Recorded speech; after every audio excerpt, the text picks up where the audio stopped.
intuition is experience activated. Leadership thinks they're failing, and sometimes they're Yeah. not. When things are spinning out of control, we're biologically wired to take back control. And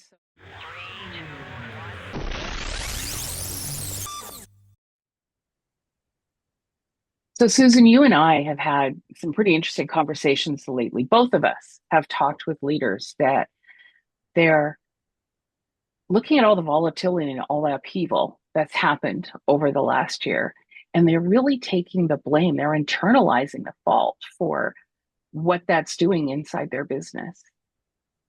It, And I mean, really, both of us, when we've worked with clients that are in this place, right, we've both uncovered in different ways that what's really happening is it's not a leadership problem so much as it's a structural thing that's going on, a structural exposure in the business. And that's what I want to talk about today is why leaders are internalizing all this blame and what's really happening that's causing business to just feel heavier and harder than it has for a very long time. Years ago, a very wise scientist friend of mine said, we were talking about statistics, and Uh-huh. he said, statistics are personal to someone. And this is really what we're talking about here, right? People who are leaders in organizations, who Yeah. are the owners, the buck stops here type personalities. They are reacting to all the volatility and the uncertainty, and they're taking the pressure onto themselves. Now, sometimes that actually makes sense and it's the right thing to do. And there are times when it's not really the right mindset for what's happening, when we need to take Mm. a step back and we need to look at all the different factors that come into play when you're leading an organization. And I think what you and I are going to chat about today is really those other pieces and just a Yeah. couple of them that are quite critical that we've been having those conversations with our clients lately. Well, I mean, and really it's the that internalization of responsibility is getting in the way of solving the actual problem, right? Because it, I don't know, leaders start to doubt themselves. So I'd love to talk about what's causing them to have that doubt. What's really behind that? Because I felt it. I'm sure you have at points in your business where things are going well, and you know what you're really saying to yourself is, "Oh God, I failed. I've screwed up. I'm not worthy. I'm not good enough." And it doesn't seem to matter how big the company is or how stellar the resume is. We all have this "you're only as good as your last gig," mentality. So that I'd like to talk about, and then really what's some of the things that are causing it to feel harder, literally causing it to feel harder. Um, and one of the first things that I see happening a lot is that internalization. Why do you think it is? Why do you see with your clients, with your colleagues, that's behind that I'm I'm at fault here. I'm to blame, right? It's not I'm empowered or I have agency, it's I'm to blame. Yeah, leadership thinks they're failing, and sometimes they're Yeah. not really failing. It's the assumptions around the business that are wrong, Yeah. given the fact that time moves forward. We make assumptions when we go into whatever we're building from a business machine perspective, and they're great for the time period. And things do change. And so we're filming this at the beginning of February, Yeah. and we just went through with my clients a number of people from a annual review. Let's take a look at everything. Let's dive in. And one of the first things I like to talk to them about is the base assumptions that they're making going into the year. And that's where I find it uncovers these structural issues. And I don't know about you, but I find that it usually starts with the conversation of, I feel something is off in my business. It Mm-hmm. worked last year. It worked really great the year before, but it felt in the last half of the year like it was falling apart, and that the workarounds we were making, they just weren't working anymore, those band-aid solutions. And so where I like to dive into is things like the business model, Let's go and talk about the assumptions under things. Let's talk about your best clients. Let's talk about some of these various components and figure out what's working and what's not working, and not at the surface level, but the root cause level. Yeah, absolutely. And I will also say that I hear the same thing, that I feel something's off. I feel unsettled. I feel uneasy, but they can't really put their finger on the why. On the surface, a lot of the time, they're profitable, the clients are coming in, the pipeline is there. There's no big red flag in the data, but there's just this uneasiness that they're missing something. And I think that's worth, if people are watching this, that I feel, don't ignore it when you start to go Right. with this, because sometimes you just said something that's really important, and I want to repeat it for the audience, because you said we're profitable and there isn't anything in the data that's a warning bell. Oftentimes it's because you're just at the very beginning, and eventually 2 or 3 months down the road, there's the warning bell. And if you had just seen it sooner, which your gut is telling you that Yeah. you are going to experience something that, it's off. And I need to understand why leaders are reacting to the volatility that's out there, the uncertainty of trying to make a business decision when there are lots of different factors at play, from government policies to supply chain issues to pricing and business models. The other one, and thinking about people in our lives, right? I had a professor back in college, in my college days, and he liked to say that data can be manipulated to tell any story you want it to. He's like, the data is just a number. The meaning is what you assign it. And I've seen that also in my clients' businesses where metrics and calculation are structured to support a good story rather than reveal a weakness, you know? So the focus on the metrics that are presented in businesses tends to be the ones that the person delivering the report feels good about, not the ones that they necessarily, um, might be concerned about. And so it's really easy to miss those warning signs. It's interesting that you say that, because EOS, the Entrepreneurial Operating System, talks about getting a dashboard together, which not a lot of organizations out there have dashboards. So those that Right. do, kudos to you. And the way that it talks about it is this: imagine you're on a beach, you're lying there, and once a week, somebody with a silver platter comes and they bring you a piece of paper. And on the piece of paper, there's somewhere between 10 and 15 different numbers, and there's 13 weeks of data. It's a great way to start the conversation. I think the challenge, especially when you're dealing with volatility and uncertainty, is, do you actually know, to the point you're making, Paula, which numbers are the critical ones that will be the canary in the coal mine to tell you have an issue? And it's not, I know exactly what the issue is. It's that I have to then investigate because there's the number. And we can Right. talk all about leading indicators and lagging indicators, and that's all great.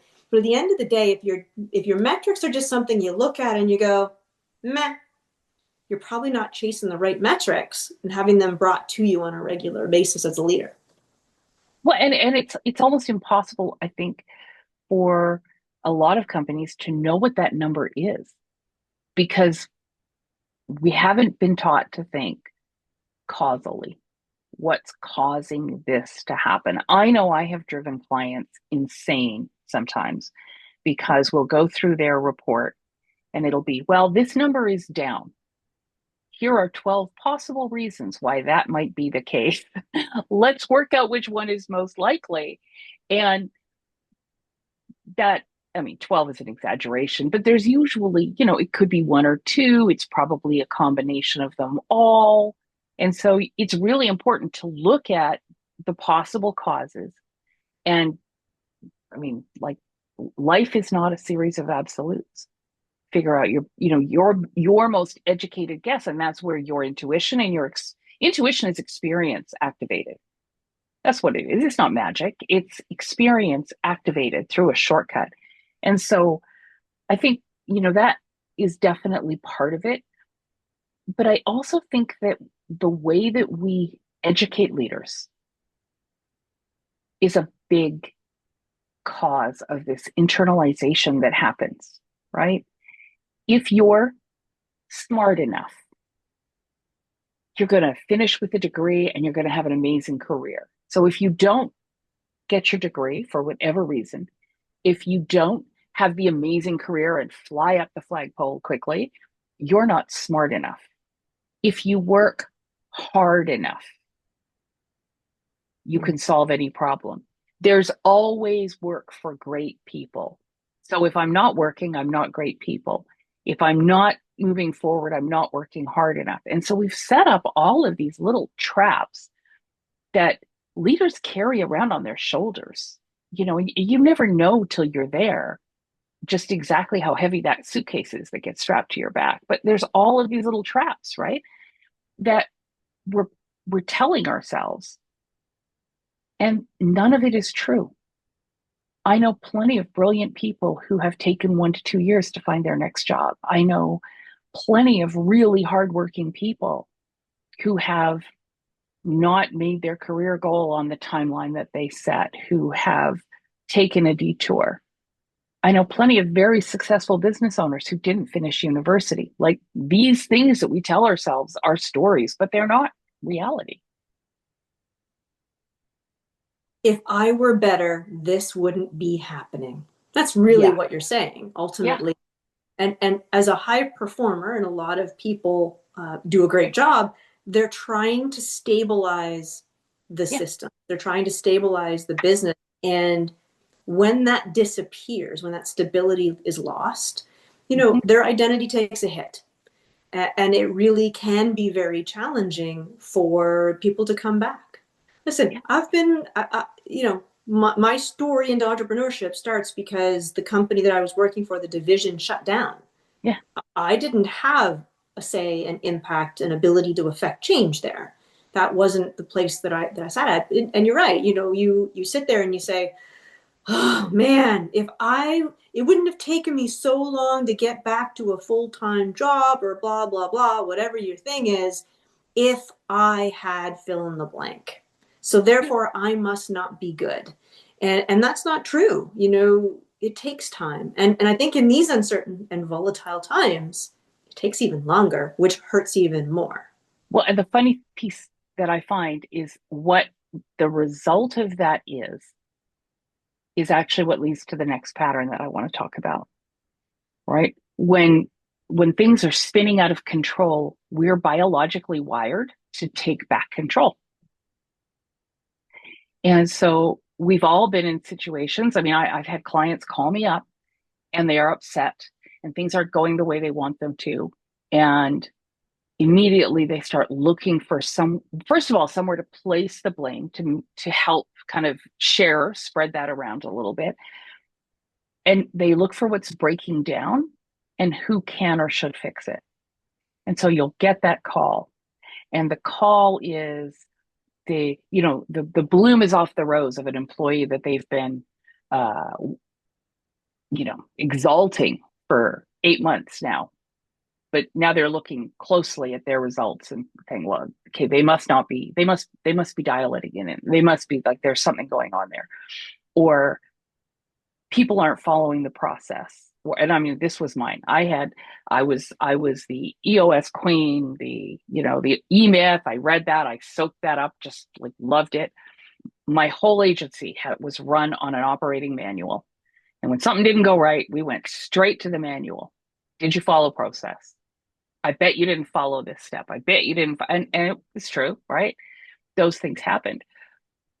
And that, like, control behavior leads to micromanaging, which just adds more stuff on the leader's desk, disempowers the team more, demotivates the team more, limits problem solving. Like, it's this negative cycle that seems to kick in.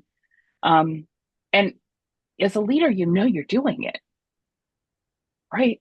I mean, a lot of the time, you're doing it. And I've actually had people say this to me. I don't love it. I don't want to have to micromanage everybody. I don't want to have to be the bad guy all the time. I hate this, but that's what leadership demands of me right now, right? It's just, I have to do something to take back control. And so we do that.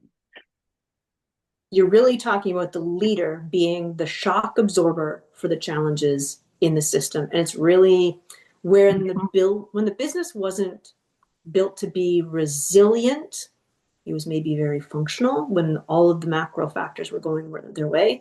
That's when you find that it leans on one person more than another, usually the leader, sometimes Yeah. not. There are times and occasions where that's not the case. But it always exposes the cracks in the business model. Yeah. It's very interesting. While you were talking about all of that, I was thinking about systems and business operating pieces. And, you know, it just seems a little bit like we haven't gotten to the root cause in a lot Yeah. of these cases, right? Like it feels some way, but feeling isn't root cause. And so you go in, and if I'm just going to use an example from my company, my team. Last video, we talked about one of the two big challenges that my company's had in its history. And one of them was back in 2023 when ChatGPT was released, right? We had almost $500,000 worth of revenue disappear like that.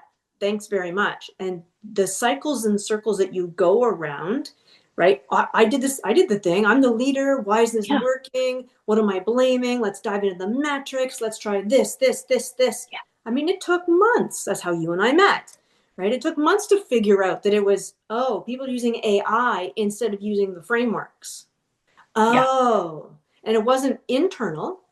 It was an assumption. It was a whole change. And I've seen this over and over again with my clients. And I know you have as well. Yeah. Well, it's like, and I think if we just take a break and kind of synthesize what we're thinking about here, what I think we're really saying, what we're both really saying is that businesses haven't been designed to adapt. We've had stability for so long. We're building our business like a brick wall, right? And really what's going on is it's like the pressure builds up with change inside the business. And it's a bit like the hull of a ship where there's a spot that's rusting through and it's a little weaker. And you don't see it until the water starts coming in, right? And so it's that structural piece where our businesses haven't been built with volatility in mind. Our businesses have been built with presumptions of predictability that are kind of hard baked into the model. And once people kind of realize that and go, oh, okay, so I'm driving a car, but you know, I'm not on a road anymore. And so that's sort of what what goes on. It doesn't feel so paralyzing. It's easier to get a little bit more grounded. So we're almost coming to the end of our time together again. Um, but I want to close with just asking you, what's one thing that you can think of if somebody's watching this today and they're going, yeah, I get it. I totally get it. I can feel that business is harder. I don't know if I buy this whole like it's structural thing. What's something that could be going on or that they might recognize that would help clarify, is this structural or is it something else? Do I need to look for a cause something somewhere else? You asked for one, but I don't have to give you two. Okay, I'll take Maybe two. I might mention three, but I don't. I'll be quick. Um, Root cause analysis. Ultimately, you need to undertake the deeper questions, and you need to be able to step back, look down, work on, but take the focus time to do that. With you and Okay. whoever else you think would be a couple of external people that might have seen this before, whatever you're feeling. That's one. The second one is a SWOT analysis, because a SWOT analysis, I think, has the potential to really Yeah. uncover some trends that you might not have considered. And I agree. the Go last ahead. You've one, got three. Okay. I got three. But I promise I'll be quick. The last one's a risk register. So sitting there and brainstorming with a couple of people who are outside, not inside the business, outside the business, what could be the risks? What's going on? Which really works back into the other two frameworks. And so pick one that works for you. Those would be the three. Okay. What about you? So, well, always with you, I can rely on the systems, the action to take. Um, I'm actually going to say diving into action too quickly is a mistake in this situation. And so, what I tend to ask leaders about before we get to the what are we going to do is more about where they're at, what they're sensing, what they're experiencing in their day. So if the volatility that's going on in your business is feeling personal, then that can be a sign that something's baked in structurally that's preventing you from seeing and doing all those things, right? Because if you go into a SWOT analysis or a risk analysis or, like the things that you talked about, and you haven't sort of accepted that there might be a physical structural issue, you're going to try and solve it within the structure that you have. And I'm coming back to when you and I started working together, the catalyst for that conversation was you going, maybe there's something bigger at play here, right? So there's first that piece. I think if you're feeling personally blaming and internalizing that can actually be a pretty good indicator that there's more going on than just we're not working hard enough. And I also think if you're feeling the pressure to absorb what's happening in your business emotionally, that can also be a flag that the structural weaknesses in your business mean the business can't handle it structurally, right? When you're doing that Herculean lift, those are the two. So let's leave our readers with some questions to think about. I love my closing questions, my thoughts to ponder. You know that. So if I were sitting in somebody's shoes today, the questions I'd actually be asking is, where has my business been relying on me to be the buffer? Where is it that I'm having to step in and be the hero and solve the problem and fix the issue? And then the second one I would suggest is what if you start to see some of those things, what am I carrying? Like what am I believing is mine to own that might actually belong to the design of the business?